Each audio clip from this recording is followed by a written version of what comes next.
आज्ञा नमस्कार मु मानस आज ए वीडियो माध्यम में कहार अच्छी एमएल आ एमएलसी एमएल कौन योग्यता दरकार बयस सीमा दरकार कौ कौ राज्य आमर माने विधान एमएलसी इलेक्शन होची गोटे प्रथम जिन आम कह पूर्व मुझे जानतु MLA member of legislative assembly सेटा आम डायरेक्ट निर्वाचित कर प्रत्यक्ष आम भोट दे विधानसभा पठे था MLC member of legislative council जोड़ा कहते विधान परिषद जो मेंबर मानू आम के प्रत्यक्ष भाव आम निर्वाचित करें केमी निर्वाचित करूँ ना परोक्ष भाव आप पचारे केमी परोक्ष भाव कह गले आम प्रथम किछिटा जो आमर जो विधानसभा को जो एमएलए में निर्वाचित हो जाते द्वारा किछिटा एमएलसी निर्वाचित हम राज्यपाल द्वारा किछिटा निर्वाचित हम किसी स्नातकता व्यक्ति मान द्वारा कि निजे निर्वाचित हे कि सिलेक्शन हे माने सिलेक्शन नट निर्वाचन तापर वयोज्येष्ठ व्यक्ति किसी हम तापर किसी टीचर मैंने भी किसी जिन को किसी एमएलसी को सिलेक्शन करेंगे सेमती मन रखी था एमएलए आम कौन कौन माने कौन कौन आम दरकार जमी आम गोटे चाकरी पाई आम बयस सीमा एति दरकार या दरकार सेमती एमएलए हाँपाई आम कौन कौन दरकार एमएलए मुख्यतः कथा हाँ सी जन भारतीय नागरिक होते सी जो राज्यर मतदाता होते माने भोट दौथे से राज्य सी एमएलए हो पारे मनकर मुशार लोक ओडिशा मु भोट दे पाउछि आधार कार्ड रे मु ओडिशा रे भोट दे पाउछि ताबले मु ओडिशा रे मु एमएलए हो पारिबि सेमती तापर सी बयस सीमा 25 वर्ष होइतिबो और सी बयस सीमा 25 वर्ष ऊर्ध्व होइतिबो हला 25 वर्ष बा 25 वर्ष ऊर्ध्व होइतिबो सी कोनोसी सरकारी चाकरी बा सरकारी लाभदायक पदरे नथिबो तापर मानसिक अनग्रस्त बा मस्तिष्क भ्रम जहाँ कहते आम खांटी ओडिया कहले मेंटाल बा मुंड दोष नथिबो एबे आमे जिबा एमएलसी कौन मेंबर ऑफ लेजिस्लेटिव काउंसिलिंग तापाई कौन क्राइटेरिया तांकर बयस सीमा 30 बा 30 वर्ष ऊर्ध्व थिबो द्वितीय तापर से जो राज्य रे मतदान दौथे से राज्य रे सी एमएलसी हो पारि जमी कहली मु ओडिशा रे मु भोट दउछि ताले मु ओडिशा रे विधान परिषद को मु जाई पारिबि तापर सी कौन सरकारी लाभदायक पदर नथिबे मोटामोटी कह गले सी ऑलरेडी गवर्नमेंट सर्विस करि नथिबे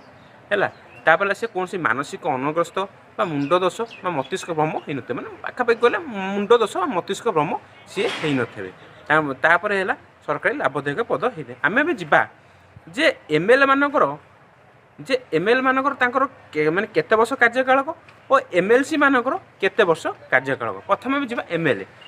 देखंतु एमएलए मानकर आम ओडिशा रे 147टा सीट 147टा सीट ले मैजिक नंबर आमर केते रहउची ना 74 रहउची 74 माने एमएलए माने आम सरकार गठन करि परिबे बट एमएलसी माने सरकार गठन करि परिबेनी देखंतु आम राज्य रे 147टा विधानसभा सीट रु मानकर बीजेडी पार्टी रो एमएलए मानकर 74टा सीट जीति गले ताले आमर बीजेडी पार्टी सरकार गठन करेंगे एमती जदि कांग्रेस पार्टी करेंगे कांग्रेस पार्टी सरकार गठन कर जदि बीजेपी पार्टी 74 सीट जीत कर सरकार गठन करेंगे एमएलए माने मुख्यतः सरकारी सरकार गठन करें बट एमएलसी माने सरकार गठन करें सरकार गठन में किसी नहीं जदि विधान परिषद संख्या मेजोरिटी भी थाऊ मनकर जमी कहली यदि आम ओडिशा तो विधान परिषद नहीं जदि भी तांकर भी थिले भी से माने सरकार गठन करें एमएलए माने आमर सरकार गठन करें एमएलए मानकर जो आम जाऊँ विधानसभा तांकर एकाथरे माने प्रति 5 वर्ष डेमोलाइज हो जाऊँ प्रति 5 वर्ष कौन होची ना सेटा आमर भांगी जाऊँगी माने विधानसभाटा पूरा भांगी जाऊँगी न्यूली निर्वाचित होगी आसमिति विधान परिषद कौन होची ना आम टोटाली न्यूली डेमोलाइज टोटाल डेमोलाइज होनी तार कार्यकाल 6 वर्ष प्रति 2 वर्ष रे 1/3 व्यक्ति पुणी न्यू इलेक्शन ही आसती पुराना माने पुराना बहिष्कृत होती आउ प्रति 2 वर्ष 1/3 रि इलेक्शन ही जगह फिलअप करती माने माने प्रति 6 वर्ष तार कार्यकाल प्रति 2 वर्ष 1/3 व्यक्ति रि इलेक्शन आसती और जो मैंने बहिष्कृत होते सीट से मैंने फिलअप करि एबे बुझीगले एमएलए आ एमएलसी मान पठा कथा है एमएलए माने सरकार गठन करेंगे साहाय्य करेंगे बट एमएलसी माने सरकार गठन करेंगे साहाय्य करेंगे आपन क्वेश्चन आसीबो जे एमएलसी तो आम ओडिशा रे नाही केते राज्य रे ना 6टी राज्य रे अछि आपन देखिबे यूपी रे अछि जम्मू काश्मीर थिला बट एबे जम्मू काश्मीर रे नाही कर्नाटक रे अछि महाराष्ट्र अछि आपन केतेटा स्टेट देखिदेबे मोर टिके मन नाही मु कहि परिबिनी जदि मु कहि भूल हबा आपन मते कमेंट करियो मु किछि कहूनी मु एमएलए एमएलसी भितर कहि देली तापर आर गोटे मुख्य पॉइंट कौन जानी जे एमएलसी माने सरकार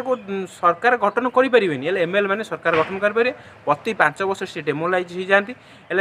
विधान परिषद केबे कम्प्लीटली डेमोलाइज हुए जमी देख डेमोलाइज अर्थ कौन देख आज मन 5 वर्ष टर्म सरीगला विधानसभा टोटाली भांगी पुणी नुईलु इलेक्शन हम पुणी किए जी सरकार गठन कर विधान परिषद कौन टोटाली डेमोलाइज हेनी मैं टोटाली सबाटा के भांगेनी सबाटा भांगनी प्रति 2 वर्ष 1/3 से निर्वाचित होगी आसवे एबे आम ओडिशा रे विधान परिषद पई आमर किछि संग्राम चली बट केबे सक्सेस हम सेटा तो आम कहीपरानी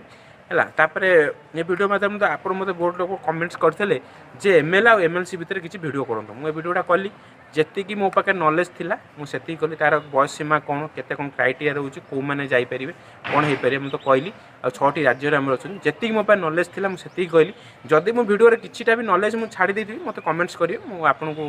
न्यू वीडियो मुझे आड करके आउ किछि कहबी यदि मोर किछिटा आपको मो कंटेंटा भल लगे लाइक एंड शेयर सब्सक्राइब करेंगे बेल आइकन दबाई दे थैंक यू नमस्कार मो मानस नमस्कार।